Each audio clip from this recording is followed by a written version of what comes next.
Hello, we are taking a look at this vintage Bell & Howell movie projector. It's awesome. Made in Chicago, USA, where they used to make stuff. I've got it plugged in.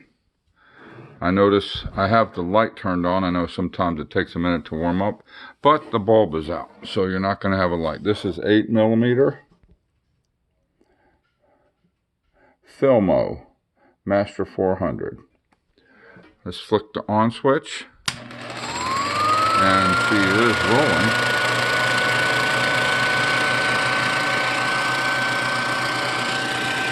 As you can see, it is spinning like it's supposed to. I wish I had some film or a bulb, but it is working like it should.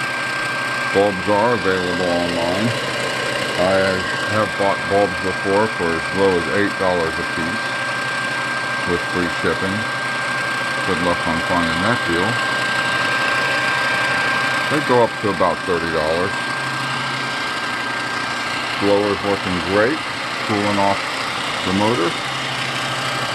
I don't know what the knobs do, so I'm not going to flip knobs.